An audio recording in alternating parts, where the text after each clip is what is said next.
Hey, what's going on? This is Jsean at How To Reviews, and this is a follow-up to my last Louis Vuitton video. This is my third one, but my last one I just made was on this nice pocket organizer is what they call it.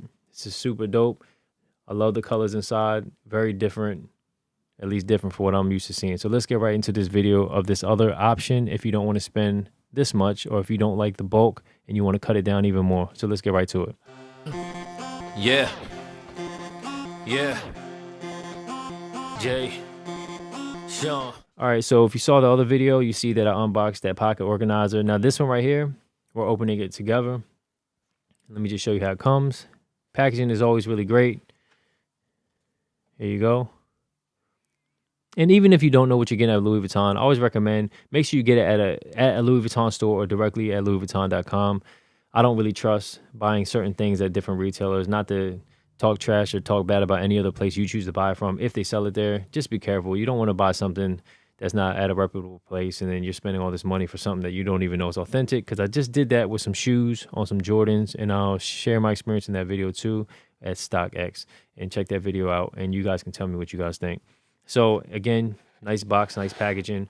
Not that packaging matters, but when you're spending a certain amount of money, you want the whole experience to feel like an experience. So this is the packaging. Here we go. And this right here, I think is a dope idea. It's a bit cheaper too.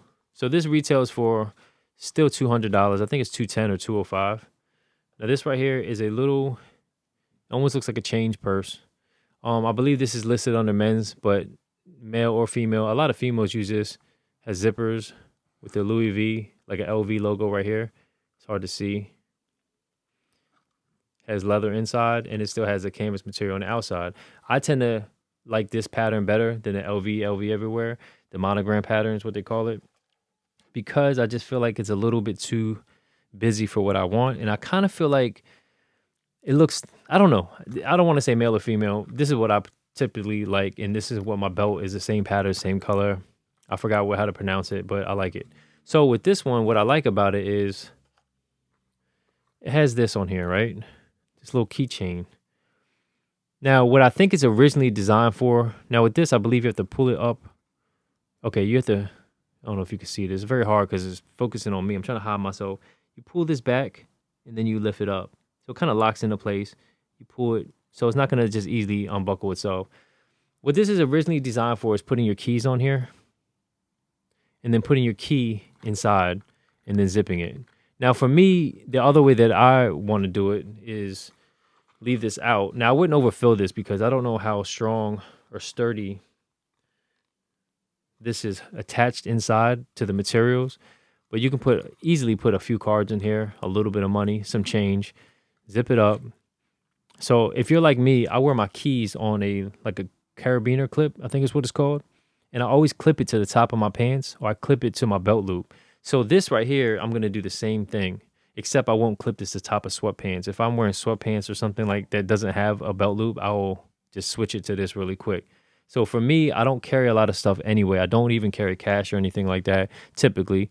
So it won't be a hard switch. It's not like a woman who has a purse and you got to carry and change like all these different things to one purse to the next purse. I'm just taking some cards out and I'm putting it in here, and I'm going to clip it on my belt, and it's going to hang off my pants. I do that anyway with keys. I've never been a big fan of carrying stuff that everybody can see. Louis Vuitton. It makes me a little nervous. I'm a little cautious about stuff like that, but it's pretty subtle. It's pretty nice, and it is fashionable. I will say, because I'm looking at this bag. I said in my last video too, it's like a carry bag, like across your shoulder. It's like $1,800. It's really dope. It's just the fact you're walking around with an $1,800 bag in the open. And if you got an $1,800 bag, it's probably something of value in that $1,800 bag that's way more than that. And in the area I'm at, it just makes me a little skeptical to walk around with stuff like that. Now, if everybody's walking around with $2,000, $5,000 bags, I guess you can blend right in. But if you're not in an area where people are just wearing stuff like that, it's kind of like an eyesore. It's like a target, you know what I'm saying? So I'd rather keep it subtle. This is even a little much. They're making different colors and different versions of this, but it's typically this one, or you're going to get the one with the monogram print, and I believe they come in brown. excuse me, with gold. I don't want gold because stuff like this, when you buy from designers, they don't use real gold. It's probably plated. It's going to eventually fade. I don't want it to fade on me. I wear this type of color schemes anyway, and I think it looks good. It'll match my belt perfectly. Not that nobody sees my belt anyway, but it's just like I feel like I have a set of Louis Vuitton items. This is a nice starter piece, even for women. This is great. You can still leave your keys dangling on the outside if you want. This is great for a lady to put and just to carry with their stuff. It's great for a guy if you just want to start a piece for Louis Vuitton that you know, you're not really into spending too much on this, but you just want to invest into a nice piece. This is coated fabric, cowhide leather lining, made in USA of imported materials. And then again, the other one, I don't know if I have the price tag inside the box, which I don't think I do. I had a receipt right here. I just dropped it. I hate when stores spell my name wrong. It's like disrespect. Anyway, so $205 for the small wallet. I mean, for the, I guess you want to call it a change. I don't want to call it purse. Change. I don't know what to call this. This little pouch. How about that? Change pouch. $205. This small wallet, which they call like a pocket organizer, that's $425. You can get a cheaper versions of it or more expensive depending on the materials, the design. If you get the one that looks exactly like the one I got, minus the blue inside, not that it's that big of a deal, you can save like $75 and get it for $350. I like the blue. I think it sticks out and it looks kind of, I think it looks nice. I like it. It's a nice little pop to it. It's just something you have to find value in. I find value in it. I'm proud of it. I'm happy to own it. Make sure you like, comment, share, and subscribe. And make sure you do everything at top level, at your top level. You're only in competition with your last move, so make sure your next move is literally your best move or your better move. And I'll talk to you, and until next time. So I think that's about it. So, all right, later.